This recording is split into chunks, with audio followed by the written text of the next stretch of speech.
Okay, students, one of you please remind me exactly at 2:50. Sorry, 8:50. Okay.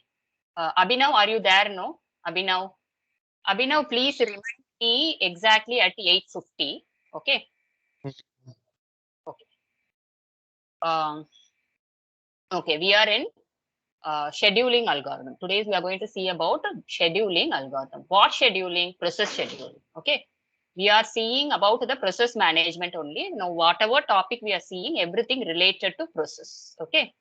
Before this, we discussed about the mutual exclusion algorithms. That means how we will achieve mutual exclusion when multiple processes are there in the multi-processing system. Okay. So there are many algorithms we discussed, limitations and advantages of the algorithms we discussed. Now we are going to discuss about the process scheduling algorithm. Okay. When the scheduling will happen, actually, who will do the scheduling?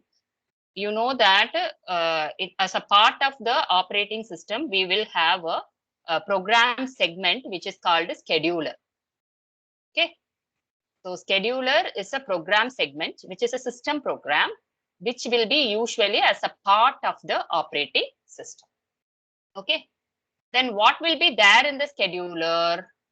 The scheduler segment, code segment, some algorithm which should be followed when more than one number of processes are trying to use the CPU.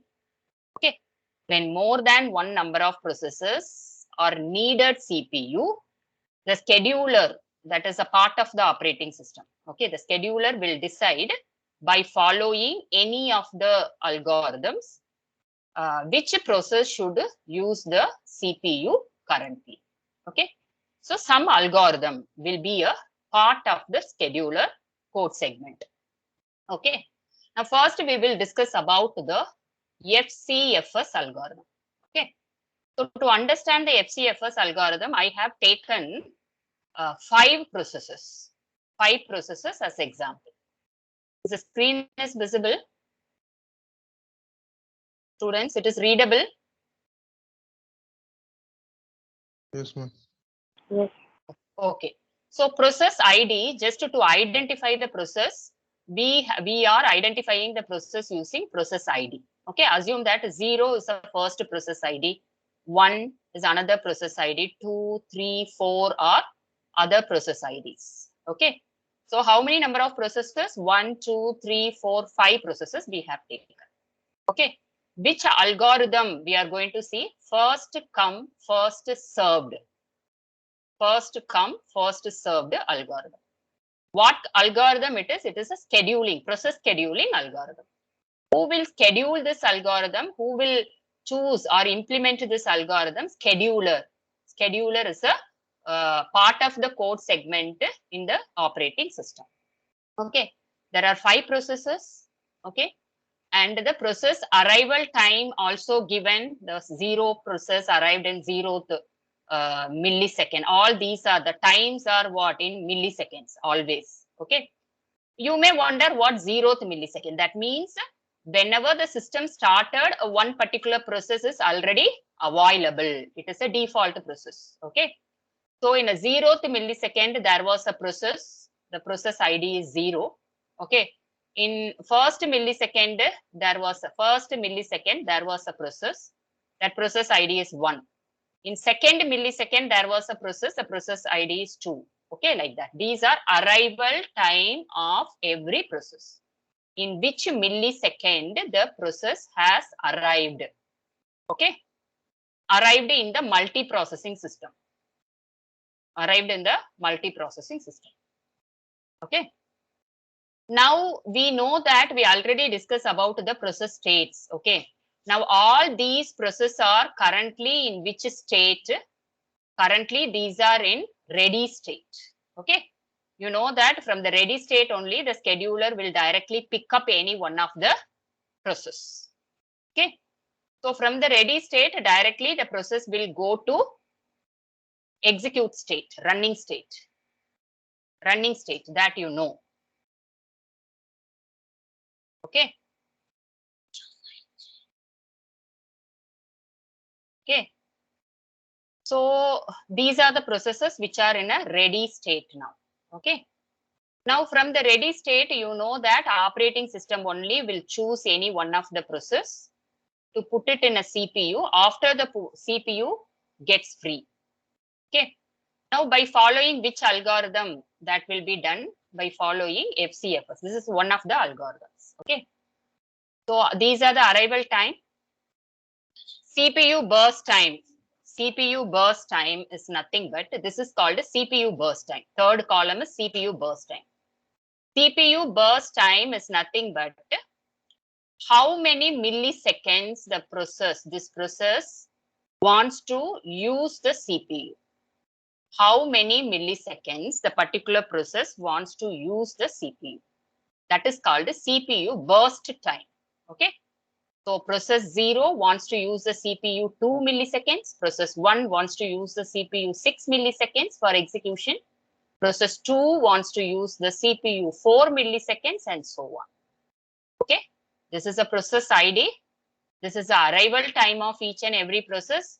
This is the CPU burst time, CPU execution time of each and every process. These three will be given. These three will be given already. You have to calculate the completion time of every process. That means every process at which millisecond it got completed its complete execution in CPU. Okay. So completion time, turnaround time, and waiting time. How much time it waited. Okay. Turnaround time is nothing but when actually the process completed from that, from the process arrival time to completion time. The gap between the time interval between the process arrival time and the completion time is called turnaround. Waiting time. How much time this process, when this process arrived, how much time it waited. When this process arrived, how much millisecond it waited. So waiting time. So completion time, turnaround time, waiting time, you have to calculate. You have to calculate. Okay. So they have given process ID, arrival time, and burst time. Okay. And before starting the algorithm, you should remember one thing. There are two different types of process scheduling. Okay. Actually, these are algorithms. Okay. These all the process scheduling algorithms will fall in either of a category. Okay.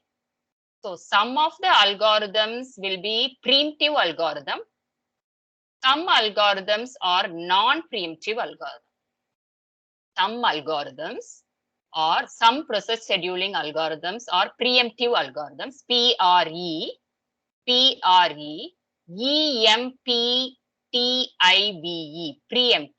preemptive. Okay, preemptive, preemptive algorithm. So some algorithms are preemptive algorithms, some algorithms are non-preemptive algorithms. Okay. Now, what is preemptive? What is non-preemptive algorithms? In preemptive algorithms, when one process is started to execute, started to use the CPU, whatever happens, it has to complete its execution, complete execution inside the CPU, then only it will come out. Okay. So that process is called a non-preemptive. We cannot evict the process in between during execution. In between process execution, we can't evict, we can't take out the process from the CPU. Those processes are called non-preemptive processes. You can't evict the process in between the execution. Once it went inside the CPU, it has to completely complete its burst time, CPU burst time, then only it can come out. That is called a non-preemptive. Okay. So some algorithms will support non-preemptive scenario. some algorithms will support preemptive. Preemptive is vice versa of non-preemptive. Okay. Preemptive means what? The process can go and start to use the CPU, but in between any other process comes based on the priority of new coming process, it may be evicted. Okay. It may be evicted before completing its burst time, CPU burst time. For example, assume that process 0 is entering inside the CPU in a preemptive scenario, I'm saying. Okay, in preemptive, assume that process 0 entered inside the CPU. When it is completing 1 millisecond, after completing 1 millisecond, some other process is coming. That process is having some high priority than this currently ongoing process. Now, what will happen? The scheduler will remove the particular now currently ongoing process. Though it does not complete its execution, it will be evicted from the CPU, and the next process will be inserted inside the CPU. Okay. That evicted process will be kept in which state? Any one of you?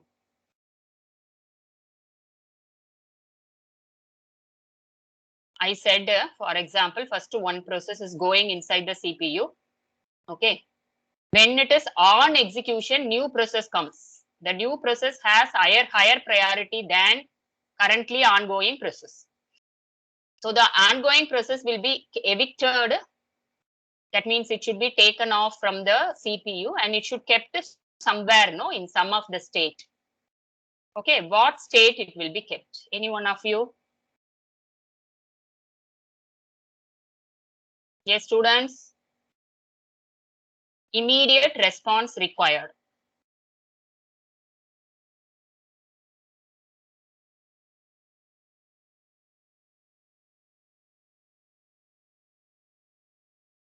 Students, are you all listening?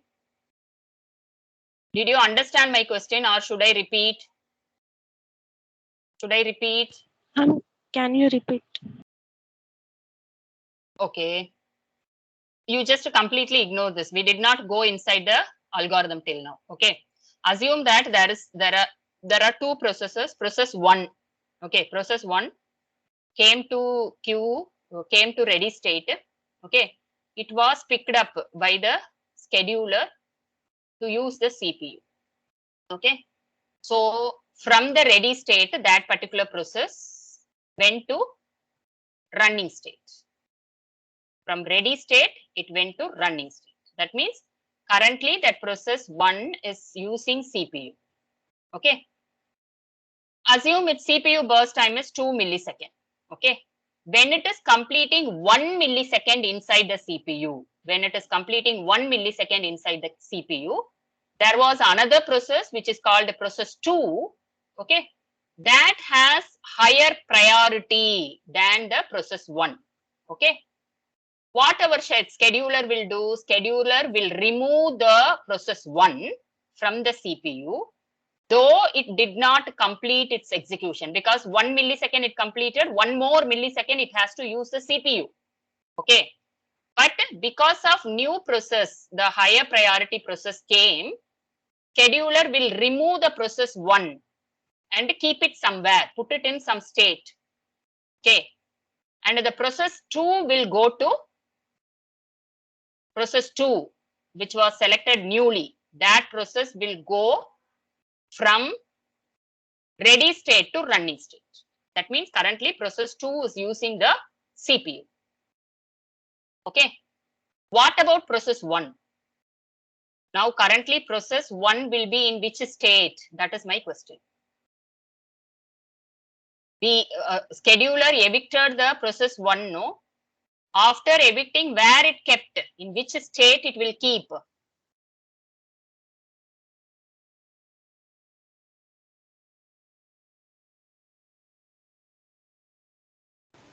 Block state. See, any process is going to go to blocked state. Something is required to continue the execution. Okay. But process 1's case is not that. It has everything to execute. It can continue the execution. But our scheduler only what? Removed that process and it kept that process in some state. So definitely it is not blocked state, because who will go to blocked state? The process which cannot continue the execution in the CPU. That means it needs something, some IO operation. After completing IO operation only it can continue the execution. The process itself needed something to continue the execution of the CPU. So only those process will go to blocked state. So process P1 is it has everything to execute, complete the execution inside the CPU. Then where it will be kept? It will not be kept in blocked state. Then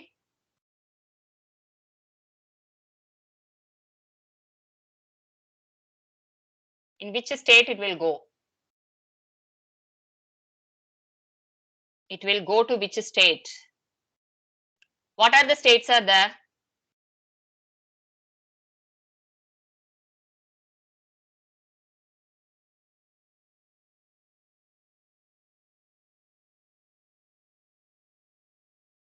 Students, what are the states are there? What are the states a process can go? Ready, running, and blocked. Yes, ready, running, and blocked. Only 3 states. Then why are you thinking so much? Nobody is studying. Nobody is studying. When I completed the process creation, process deletion, and process states, when I completed, till now you did not go through. Very simple. I said it is not going to block the state. Why? What is the reason? Because the process did not evicted because of it needs some IO operation. Okay. It is simply evicted by the operating system because new process arrived. Okay. So it will already it was in running state. So again it will not go to running state. Eliminated. I said it will not go to blocked state because it does not require any IO operation. So ready state also eliminated. Then what else is there? It will not go to blocked state. It will not be in running state. Then remaining one is ready state. It will put in the ready state because later the scheduler will pick up the process at any point of time from the ready state. And you know that from the ready state only a process can go to running state. From the blocked state, process cannot directly go to running state. It has to go to ready state and then only it can go to running state. Very simple.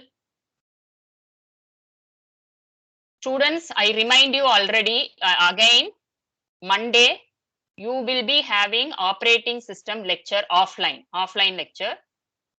So I will take the lecture and then you have to give the test.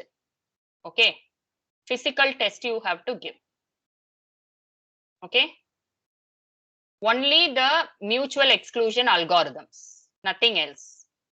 All the mutual exclusion algorithms completely you have to study and come. Okay. Okay.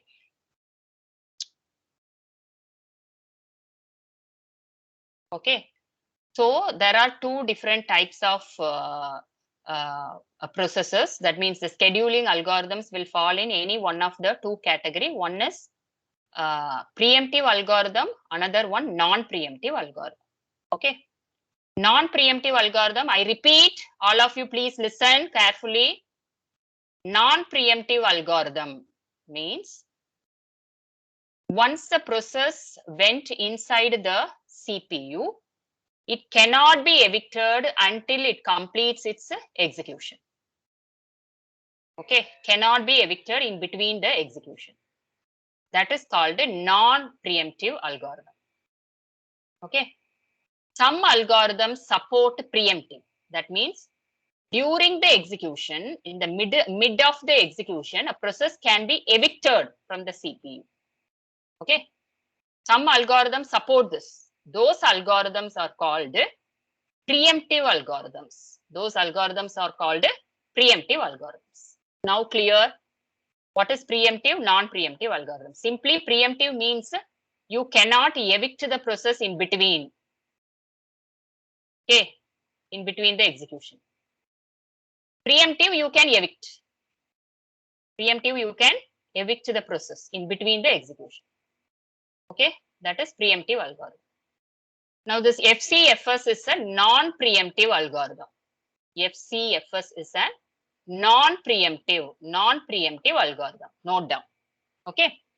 So we have taken 5 processes and its arrival time and those process burst time. Burst time, what is burst time? Any one of you? What is burst time?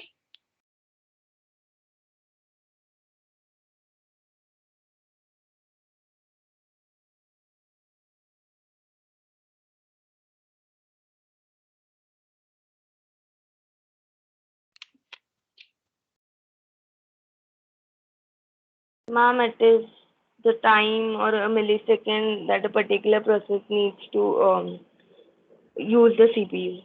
Very good. Very good. So how much time the process wants to use the CPU? How many milliseconds? That is called burst time. Okay. So here it is given every process burst time. What you have to calculate every process completion time, every process turnaround time, and every process waiting time. Okay. How the algorithm works? It is very simple algorithm. It is very simple algorithm. But it has a strong limitation. Okay, that we will discuss. Okay. First come, first served, which means whichever process is coming first in the queue, that process will get served first. Whichever first come, first served. Whichever process is coming in the ready queue first, that process will get the first chance to use the CPU. Okay, so that is this algorithm. Okay, which process is coming first in the ready queue, scheduler will select that process to use the CPU. Okay, irrespective of its CPU burst time, whether the process is having very less CPU burst time or very long CPU burst time, it will not mind.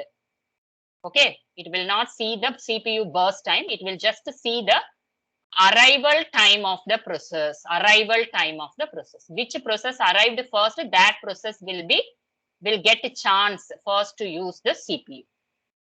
Okay. Okay. So first we have to find the completion time. Okay. So assume that in the 0th millisecond, in the 0th millisecond, only process 0 is available. Please understand, arrival time of process 0 is 0th millisecond. So at this time, no other processes were there in the CPU.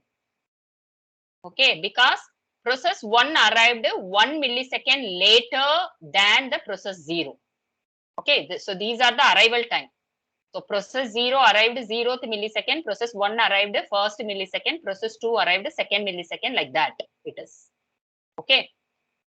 So first which process arrived? Process 0 arrived. Process 0 arrived. So process 0 will be start to use the CPU. Okay.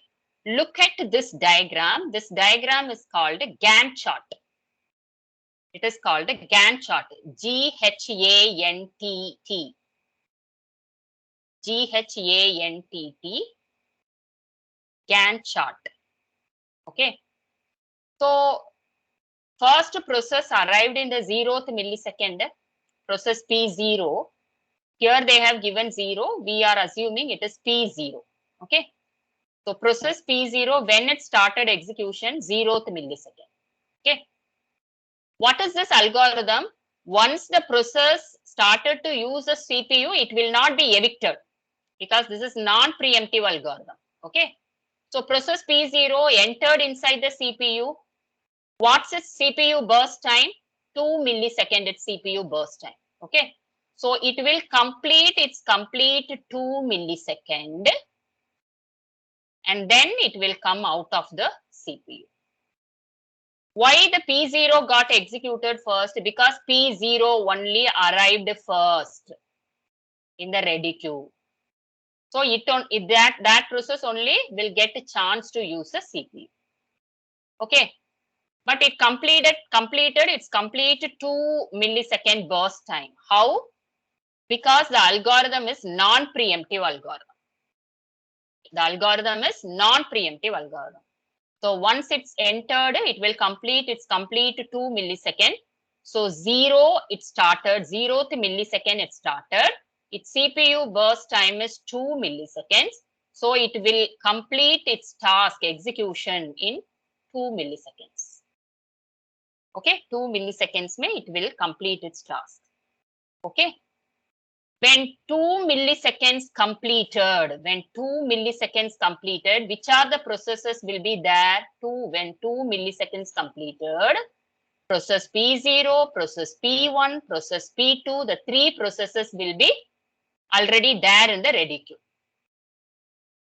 Okay. When process P0 completing its execution in 2 milliseconds. Why? Because its CPU burst time is 2. Okay. In 2 milliseconds, it will complete its execution. When process P0 completing its task, by the time P0, P1, P2, these 3 processes are currently there in the ready queue. Okay, how I am saying? Because look at here, this is the arrival time. So 2 milliseconds. So 2 milliseconds may what are the process will be there? Process 0, process 1, process 2. Okay. Process 0 completed its task. Process 0 completed its execution. So just ignore that. Which are the processes are there now? Process 1, process 2. Which process arrived first between these two processes? Process 1. Process 1 arrived in first millisecond. Okay. So next process 1 will start the execution. Process 1 will start the execution. Okay. Why? Because this is FCFS. First come, first served. So in the available process, which process came first? That process will start to use the CPU. Okay.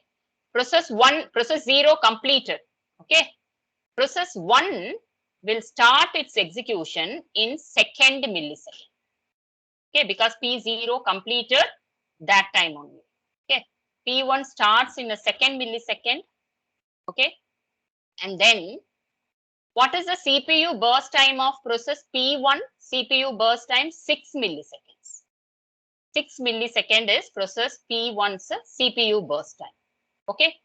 So it will take once the process 1 entered inside the CPU, it will not be evicted in between because it is non-preemptive algorithm. FCFS is non-preemptive algorithm. So it will not be disturbed during the execution. So it started in 2 milliseconds and it will end its task in 8 millisecond. Okay. How? Because its CPU burst time is 6 milliseconds. So if it starts 2 milliseconds, second millisecond, it will of course end in a 8th millisecond. Okay. So now process 1 also completed its task. When it completed? In 8th millisecond, it completed its task. Okay.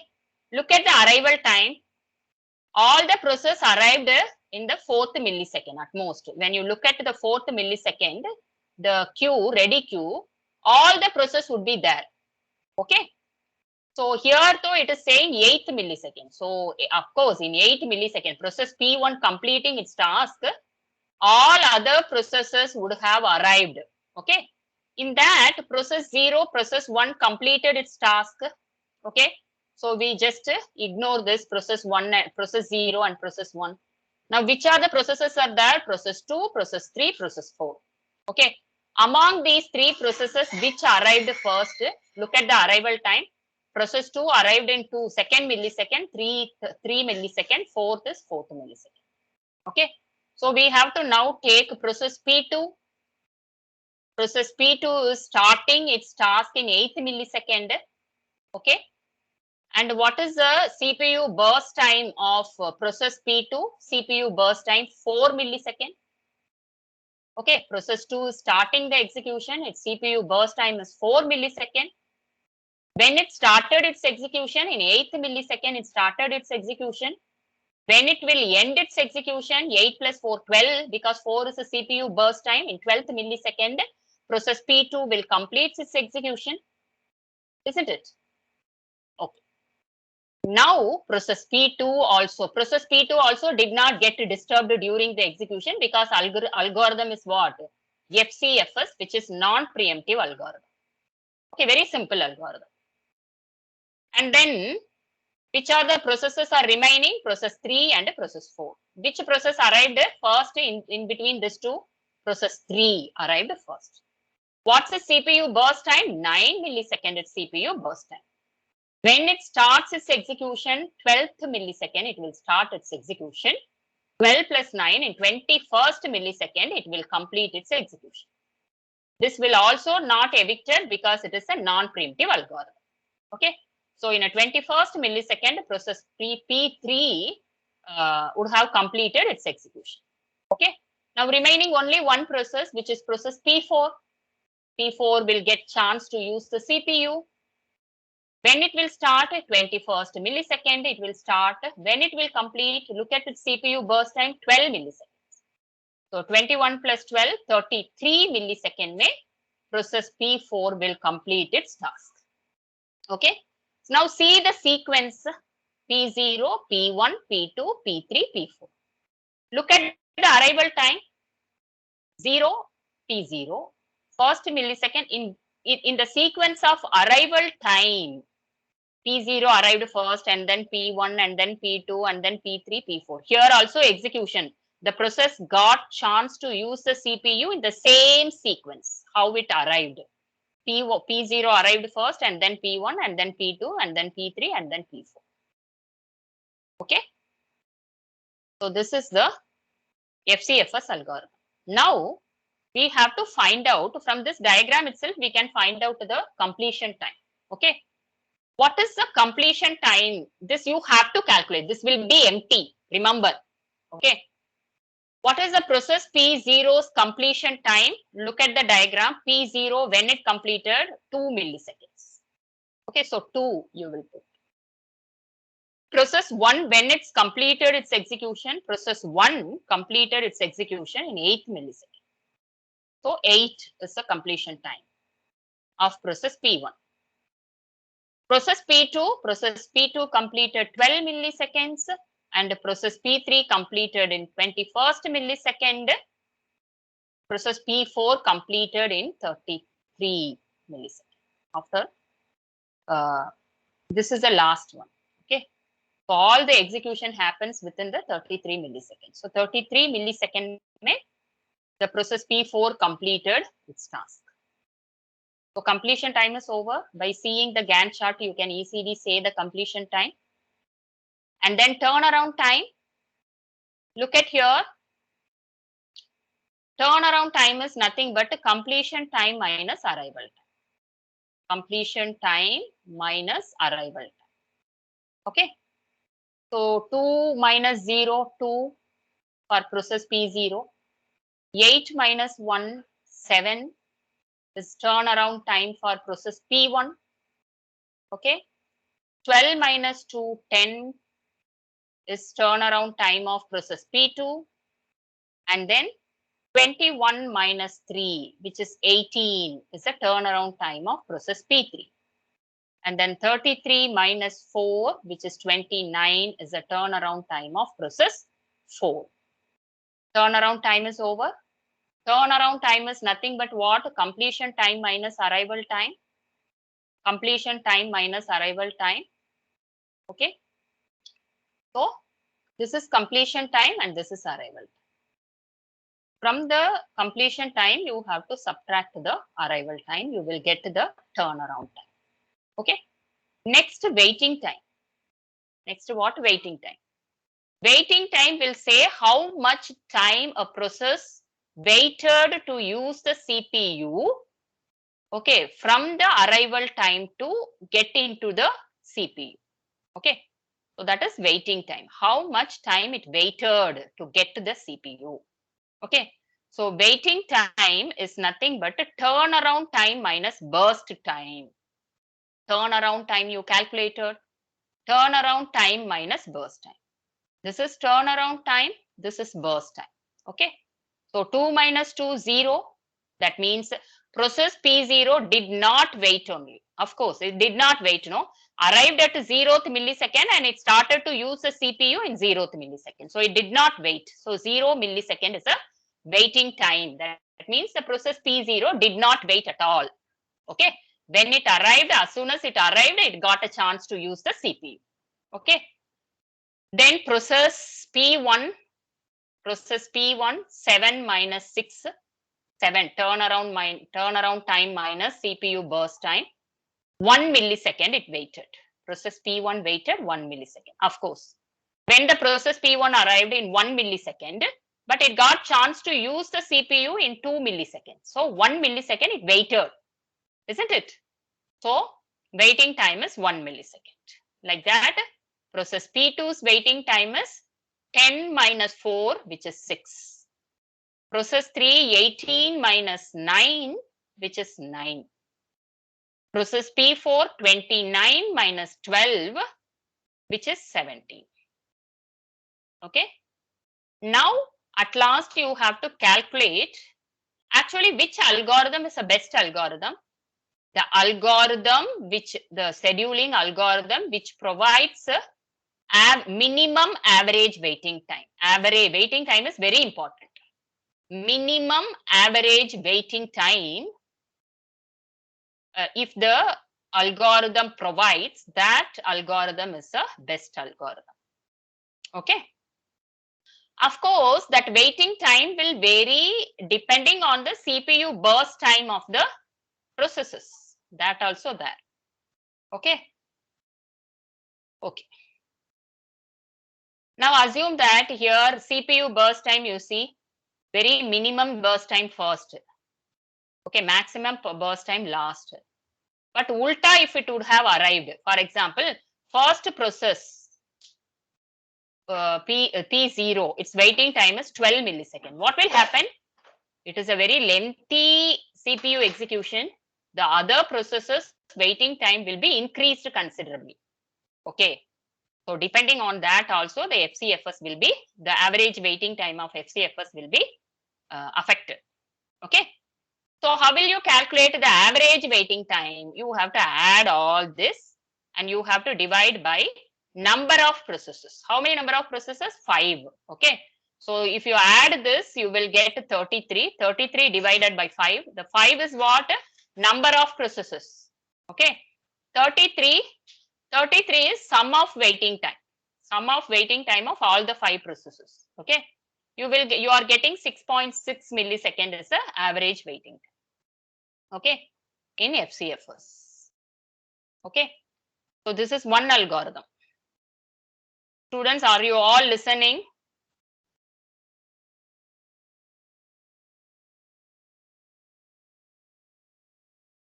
Yes, ma'am. Yes. Any one of you can say FCFS is scheduling or non-scheduling algorithm? FCFS is which type of algorithm? Scheduling, sorry, preemptive or non-preemptive? FCFS, yes, it is non-preemptive algorithm. Can any one of you say what is non-preemptive algorithm? What is non-preemptive algorithm? What is the difference between preemptive and non-preemptive algorithm? Yes, fast, students. What is preemptive and non-preemptive algorithm? Ma'am, and non-preventive, once the process went inside the CPU, it cannot be evicted between the Very good. executions.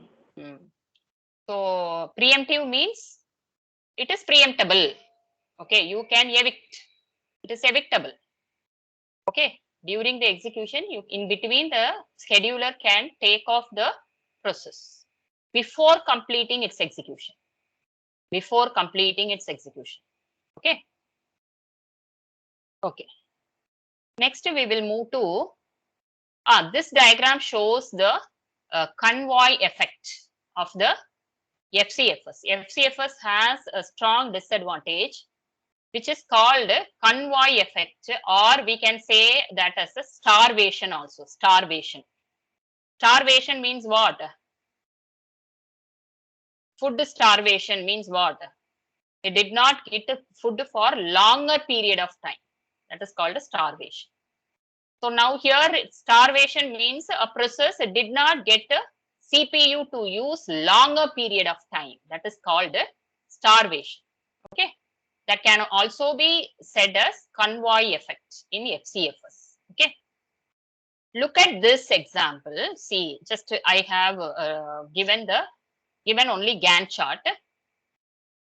Process P1's CPU burst time is 40 milliseconds, 40. So that process is the first arrived process. So that process will get to use the CPU first. So this is a non-preemptive algorithm. So entire 40-second, the process P1 will complete the execution. Okay. Process P2 might have arrived in 1 millisecond.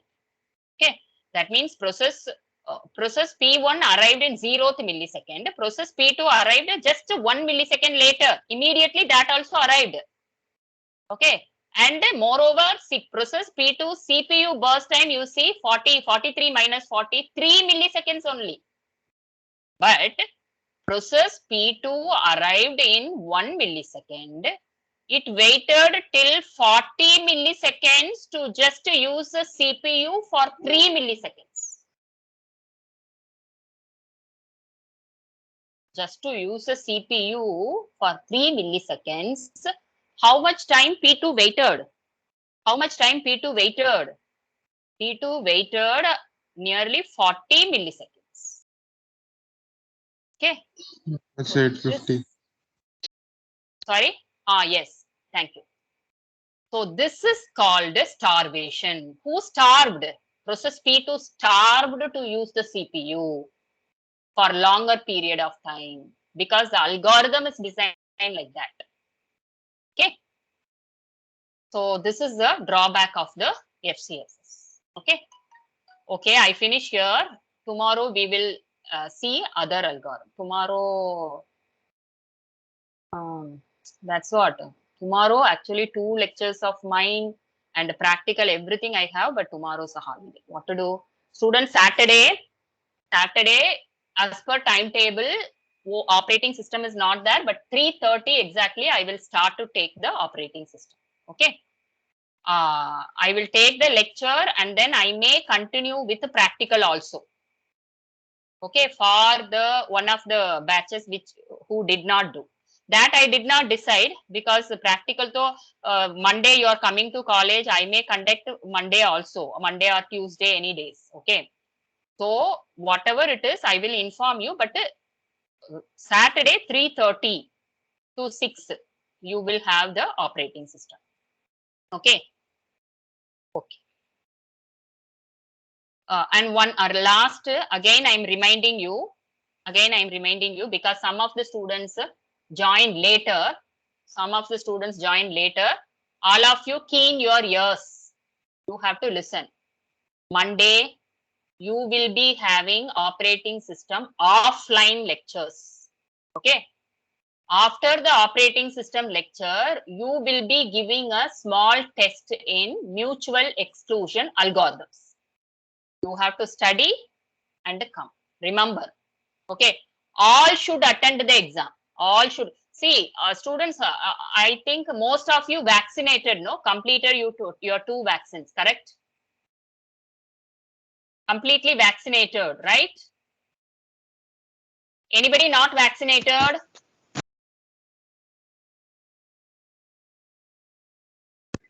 Not vaccinated. Glory did not? No, ma'am. Okay, why? Age. Why you did not vaccinated till now? Ma'am, I'm under 18. Okay. What about others? Only Glory did not vaccinated. Huh? Students, only Glory did not vaccinate in your class. All others completed 2 vaccines.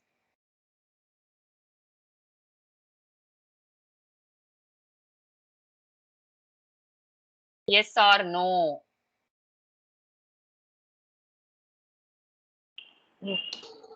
Yes. What, Abhinav? No, fully vaccinated. Fully vaccinated. Okay.